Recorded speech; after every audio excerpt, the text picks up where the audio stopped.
The cryptocurrency has been in talks for both good and bad reasons. It has been on a roller coaster ride since some time. Recently, the crypto market capital has seen a dip below $1 trillion. Hello and welcome to VARINDIA News Hour.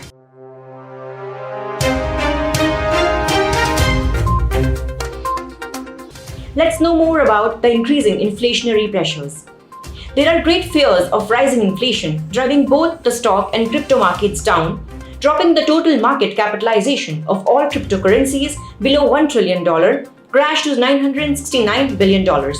This is a drop of around 200% from its all-time high of approximately $3 trillion last November, during a market bull run that saw Bitcoin reach an all-time high of almost $69,000.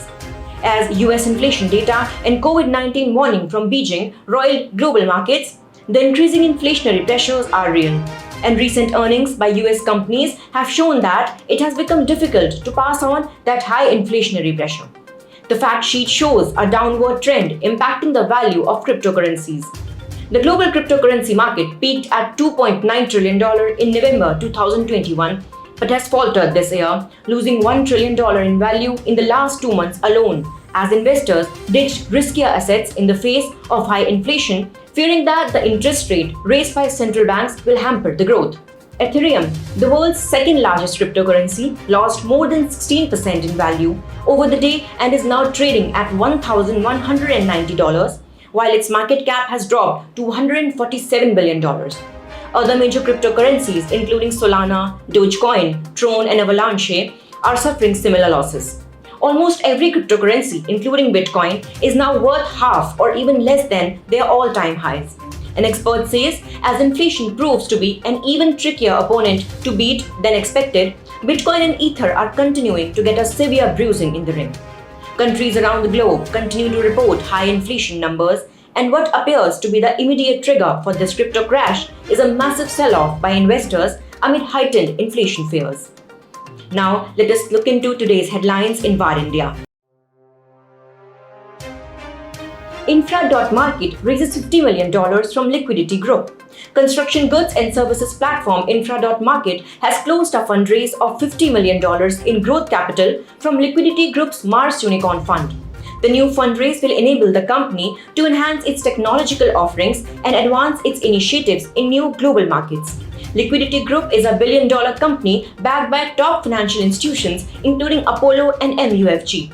Infra.Market caters to both institutional customers and retail outlets in the construction material sector, supplying across 16 states in India and exporting to Dubai, Singapore, Jordan, and Italy, among others. WhatsApp to allow users export chat history from Android to iPhone. WhatsApp is adding the ability to transfer the conversation history from Android to iPhone after previously only allowing users to transfer chats the other way. CEO Mark Zuckerberg shared the update, stating that the new feature will allow users to securely switch between Android and iOS to transfer their WhatsApp chat history, photos, videos, and even voice messages. However, WhatsApp does not transfer call history through this method.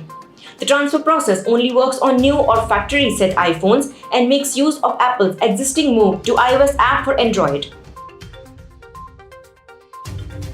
Star India and Viacom 18 win IPL TV rights. The Board of Control for Cricket in India has yielded a total revenue of Rs 48,390 crores through Indian Premier League's media rights. Star India has bagged the television rights for Rs 23,575 crores, while the Viacom 18-led combine has been awarded the digital rights for Indian subcontinent Rs 23,758 crores. The rest of the world rights were divided between Viacom 18 and Times Internet Limited for a total figure of Rs 1,057 crores. Coinbase lays off 1,100 employees amid recession. Leading crypto exchange Coinbase has announced that it is laying off 18% of its workforce, or about 1,100 jobs, amid the economic downturn. CEO and co-founder Brian Armstrong said that the company tried its best to get this just right, but is now clear that it is overhired. He said that the company appears to be entering a recession after a 10-plus year economic boom, which could lead to another crypto winter and could last for an extended period. SEBI approves Bharat FIH to raise Rs 5,000 crore IPO. Bharat FIH, a Foxconn technology group company, has received the approval from the capital market regulator SEBI to launch Rs 5,000 crore initial public offering. The public issue comprises fresh issue of shares worth Rs 2,502 crore and an offer for sale of up to Rs 2,502 crores by promoter group and Foxconn unit Wonderful Stars. Bharat FIH has planned to use the funds raised through the fresh issue to fund capital expenditure requirements of the company towards upgradation and expansion of their existing campuses. RBI appoints prominent leaders as non-official directors. The government has nominated Mahindra and Mahindra Group Chairman Anand Mahindra, TVS Motor Chairperson Venu Srinivasan, Zydus Life Sciences Chairman Pankaj Patel and Ravindra Dholakia, a former professor of Indian Institute of Ahmedabad, as part-time non-official directors on the Central Board of Reserve Bank of India. The appointments are for 4 years. The RBI Central Board has 11 members, excluding the recent appointments. Tata Sons Chairman Natarajan Chandrasekharan is among members whose term ended recently. Google bagged Nothing to start manufacturing smartphones in India. Google-backed technology company Nothing Phone confirmed that it will now manufacture all its smartphones locally in India.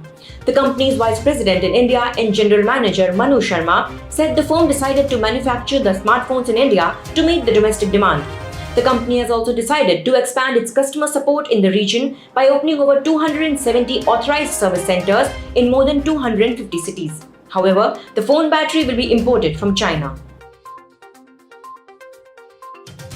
SREI discovers fraudulent transactions worth over Rs 3,000 crore. The Reserve Bank of India appointed administrator at SREI Equipment Finance Limited has found fraudulent transactions worth more than Rs 3,000 crore conducted over FY20 and FY21. The fraudulent transactions were found by BDO India LLP, which acted as transaction auditor for the administrator, according to the company's filing with exchanges. The administrator has filed an application with the Kolkata bench of the National Company Law Tribunal. Microsoft to add online games to Microsoft Teams, including Solitaire. Microsoft has reportedly begun working on bringing online games to its Microsoft Teams service. The software maker is said to have started testing games like Solitaire, Connect 4 and Wordament inside Microsoft Teams. The reported casual games are designed to allow colleagues to play against each other during meetings. Microsoft is also reportedly looking into virtual spaces inside Teams where colleagues can together network and socialize with games.